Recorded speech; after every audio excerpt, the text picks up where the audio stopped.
ಇವತ್ತು ಬೆಳ್ಳಂಬೆಳಗ್ಗೆ ವಾಹನ ಸವಾರರಿಗೆ ಕೇಂದ್ರ ಸರ್ಕಾರ ಬಿಗ್ ಶಾಕಿಂಗ್ ನ್ಯೂಸ್ ಅನ್ನ ನೀಡಿದೆ. ಪೆಟ್ರೋಲ್ ಹಾಗೂ ಡೀಸೆಲ್ ದರದಲ್ಲಿ ಭಾರಿ ಏರಿಕೆ ಕಂಡಿದೆ. ಮಧ್ಯಪ್ರಾಚ್ಯದಲ್ಲಿ ನಡೀತಾ ಇರುವಂತಹ ಯುದ್ಧದ ಎಫೆಕ್ಟ್ ನಮ್ಮ ದೇಶದಲ್ಲಿ ಕಾಣಿಸ್ತಾ ಇದೆ. ಪ್ರತಿ ಲೀಟರ್ ಪೆಟ್ರೋಲ್ಗೆ ₹3.21 ಏರಿಕೆಯಾಗಿದ್ರೆ ಪ್ರತಿ ಲೀಟರ್ ಡೀಸೆಲ್ಗೆ ₹3.11 ಏರಿಕೆಯಾಗಿದೆ. ಸದ್ಯ ಬೆಂಗಳೂರಿನಲ್ಲಿ ಪೆಟ್ರೋಲ್ ದರ ಪ್ರತಿ ಲೀಟರ್ಗೆ ₹106.17 ಆಗಿದೆ. ಇದಕ್ಕೂ ಮೊದಲು ₹102.96 ಇತ್ತು.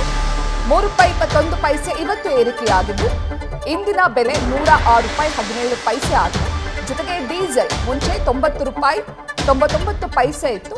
ಇವತ್ತು ₹3.11 ಏರಿಕೆ ಆಗಿರುವುದರಿಂದ ಡೀಸೆಲ್ ಪ್ರತಿ ಲೀಟರ್ಗೆ ₹94.10 ಇದೆ.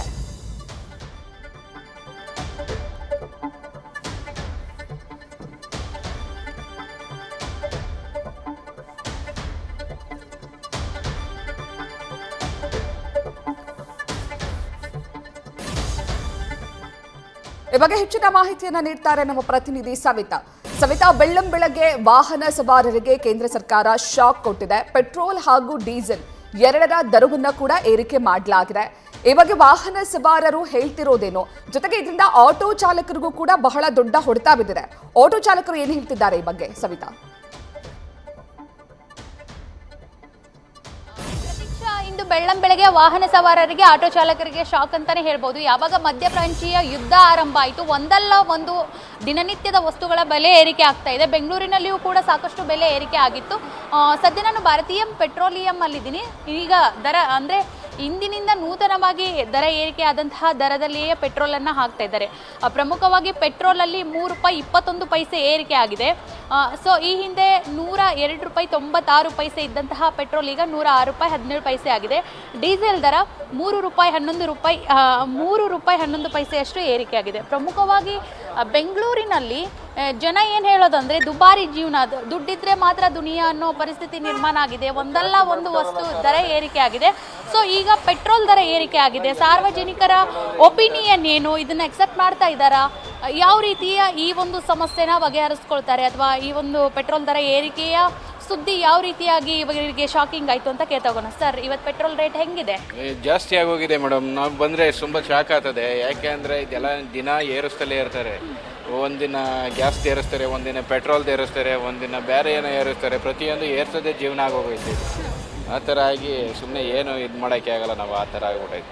ತುಂಬ ಸರ್ಕಾರ ಸುಳುವು ಕೊಟ್ಟಿತ್ತು ಅಂದರೆ ಈ ಪೆಟ್ರೋಲ್ ಡೀಸೆಲ್ ಕಡಿಮೆ ಮಿತವಾಗಿ ಬಳಸಿ, ಅನಗತ್ಯವಾಗಿ ಓಡಾಟ ಬೇಡ ಅಂತ ಹೇಳಿದ್ದು ಸ್ವಲ್ಪ ದಿನದಲ್ಲಿನೇ ಏರಿಕೆ ಆಗಿದೆ. ಎಲ್ಲ ತದ್ದು ಮೇಡಮ್, ಆ ಥರ ಮಾಡೋಕ್ಕಾಗೋದೇ ಇಲ್ಲ. ನಾವು ಬಸ್ ಹಿಡಿಬೇಕು ಅಂದರೆ ಅರ್ಧ ಗಂಟೆಗಟ್ಟಲೆ ಕಾಯಬೇಕು.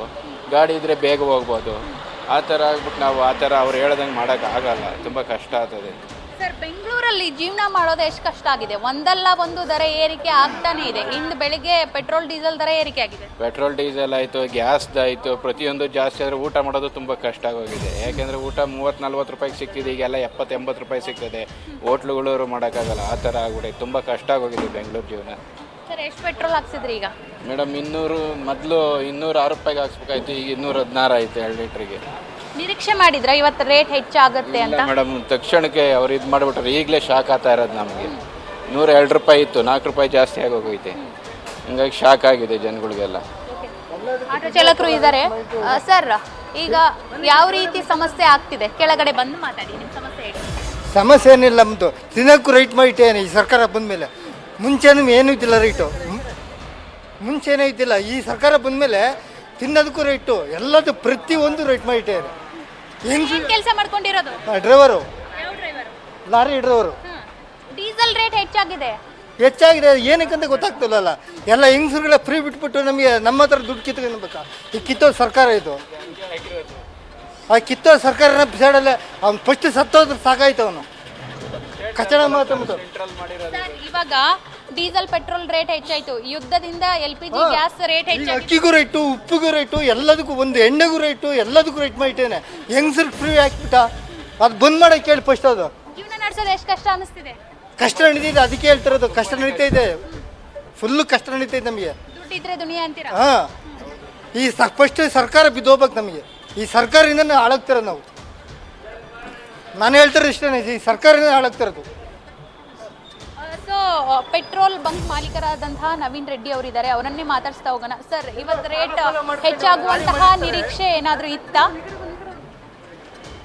ಇದು ನಿರೀಕ್ಷೆ ಅನ್ನೋದು ಇತ್ತು, ಇಲ್ಲ ಅಂತ ಹೇಳೋಂಗಿಲ್ಲ, ಇತ್ತು. ಯಾಕಂದರೆ ಈ ವಾರಿಂದ ಏನಾದ್ರು ಆಗುತ್ತೆ ಅಂತ. ಬಟ್ ನಾನು ಸೆಂಟ್ರಲ್ ಗೌರ್ಮೆಂಟ್ ಸರ್ಕಾರಕ್ಕೆ ಹೇಳೋದು ಇಷ್ಟೇ, ನೀವು ಇಷ್ಟ ಬಂದಂಗೆ ಆಟ ಆಡೋದಕ್ಕೆ ನಾವೇನು ಜನರೇನು ನಿಮಗೇನು ಬಕ್ರಾಗಳ ಥರ ಕಾಣ್ತಾ ಇದ್ದೀವ, ಇಲ್ಲ ಮಂಚರ ಥರ ಕಾಣ್ತಾ ಇದ್ದೀವ?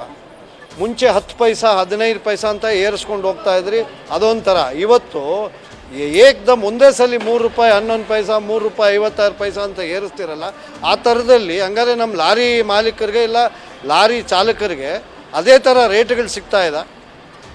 ಚಾಸಿಗಳ ಮೇಲೆ ಜಾಸ್ತಿ ಮಾಡಿದ್ದೀರಾ, ಇದ್ರ ಮೇಲೆ ಜಾಸ್ತಿ ಮಾಡಿರ, ಮುಟ್ಟಿದ್ರೆ ಜಿ ಎಸ್ ಟಿ ಮುಟ್ತೀರಾ, ಎಲ್ಲದಕ್ಕೂ ಟ್ಯಾಕ್ಸ್ ಹಾಕಿದ್ದೀರಾ, ಇನ್ನೇನು ಬೇಕು ನಿಮಗೆ?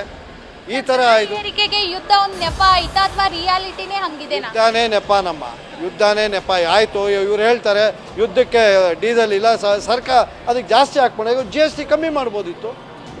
ಇವ್ರಿಗೆ ಎಷ್ಟಕ್ಕೆ ಲೀಟ್ರ್ ಸಿಗ್ತಾ ಇದೆ, ಎಷ್ಟು ಟ್ಯಾಕ್ಸ್ ಹಾಕ್ತಾ ಇದ್ದಾರೆ? ಟ್ಯಾಕ್ಸ್ ಕಮ್ಮಿ ಮಾಡಿ. ಯಾಕೆ ಟ್ಯಾಕ್ಸ್ಗಳು ಕಮ್ಮಿ ಮಾಡ್ತಿಲ್ಲ ನೀವು? 60 ರೂಪಾಯಿ 65 ರೂಪಾಯಿ ಡೀಸೆಲ್ ಸಿಗಬೇಕಿತ್ತು, ಇವತ್ತು 94 ರೂಪಾಯಿ ಆಗಿದೆ. ಯಾಕೆ ನೀವು ಕಮ್ಮಿ ಮಾಡಿಲ್ಲ? ಜಿ ಎಸ್ ಟಿ ಕಮ್ಮಿ ಮಾಡಿ. ಬೇರೆ ದೇಶಗಳಲ್ಲಿ ನೋಡಿ, ಈಗ ಆಸ್ಟ್ರೇಲಿಯಾನು ನಾನು ಮೊನ್ನೆ ಫೋನ್ ಮಾಡಿ ತಿಳ್ಕೊಂಡಾಗ Australia reduce the central government and state government taxes. Why not? ನಮ್ಮ ದೇಶದಲ್ಲಿ ವೈ ನಾಟ್? ಇವ್ರಿಗೇನು ಕಮ್ಮಿ ಆಗಿದೆ? ಟ್ಯಾಕ್ಸ್ಗಳು ಕಮ್ಮಿ ಮಾಡಿ, ಲೆಟ್ ಹ್ಯೂಮನ್ ಬೀಯಿಂಗ್ಸ್ ಲಿವ್. ಇವತ್ತು ನೀವು 3 ರೂಪಾಯಿ 11 ಪೈಸಾ ಲೀಟ್ರಿಗೆ ಜಾಸ್ತಿ ಮಾಡಿದ್ರೆ ಹಾಲು ಬೆಳಿಗ್ಗೆ 6 ಗಂಟೆಯಿಂದಾನು ಪ್ರತಿ ಒಂದು ಐಟಮು ಜಾಸ್ತಿ ಆಗುತ್ತೆ. ಹಾಲು ನೀರು ಏನು ತಗೊಳ್ಳಿ ಜಾಸ್ತಿ ಆಗುತ್ತೆ. ಯಾಕಂದರೆ ಟ್ರಾನ್ಸ್ಪೋರ್ಟ್ ಇಂಡಸ್ಟ್ರಿ ಎಫೆಕ್ಟ್ ಆಗೇ ಆಗುತ್ತೆ. ಇವಾಗಲೇ ನಾವು ಸತ್ತೋಗಿದ್ದೀವಿ ಮಾರ್ಕೆಟಲ್ಲಿ, ಲೋಡುಗಳಿಲ್ಲ, ನಮಗೆ ಪೇಮೆಂಟ್ಗಳಿಲ್ಲ, ರೇಟ್ಗಳು ಸಿಗ್ತಿಲ್ಲ. ದಯವಿಟ್ಟು ಸೆಂಟ್ರಲ್ ಗೌರ್ಮೆಂಟ್ ಟ್ಯಾಕ್ಸ್ಗಳು ಕಮ್ಮಿ ಮಾಡ್ಬೋದಲ್ಲ ಇದ್ರ ಬದಲು. Thank you. ನೋಡಿದ್ರಲ್ಲ, ಒಂದಲ್ಲ ಒಂದು ದರ ಏರಿಕೆ ಶ್ರೀಸಾಮಾನ್ಯನನ್ನ ಬಿಟ್ಟು ಬಿಡದೆ ಕಾಡ್ತಾ ಇದೆ. ಇವತ್ತು ಪೆಟ್ರೋಲ್ ಡೀಸೆಲ್ ಆಯಿತು, ನಾಳೆ ಮತ್ತೇನು ಹೆಚ್ಚಾಗುತ್ತೆ ಅನ್ನೋ ಆತಂಕ ಇದೆ. ಕಳೆದ 1 ವರ್ಷದಲ್ಲಿ, ಈ ವರ್ಷದ ಆರಂಭದಲ್ಲಿ ಯುದ್ಧದ ನೆಪದಲ್ಲಿ ಸಾಕಷ್ಟು ದರ ಏರಿಕೆ ಆಗಿದೆ. ಕರೆಂಟ್ ಬಿಲ್, ವಾಟರ್ ಬಿಲ್, ಹಾಲ್ ಬಿಲ್, ಹೀಗೆ ಎಣ್ಣೆ, ಅಕ್ಕಿ, ತಿನ್ನೋ ದಿನಸಿ ಕೂಡ ದುಬಾರಿ ಆಗ್ತಾ ಇದೆ. ಇವತ್ತು ಪೆಟ್ರೋಲ್ ದರ ಏರಿಕೆ ಆಗಿರೋದು ವಾಹನ ಸವಾರರಿಗೆ ಆಕ್ರೋಶಕ್ಕೆ ಗುರಿಯಾಗಿದೆ ಅಂತ ಹೇಳ್ಬೋದು. ಪ್ರತೀಕ್ಷಾ, ಥ್ಯಾಂಕ್ ಯು ಸವಿತಾ ತಮ್ಮೆಲ್ಲ ಡೀಟೇಲ್ಸ್ಗೆ. ನ್ಯೂಸ್ ಫಸ್ಟ್ ನಿರ್ಭೀತಿಯಿಂದ ನಿಮ್ಮ ಪರವಾಗಿ.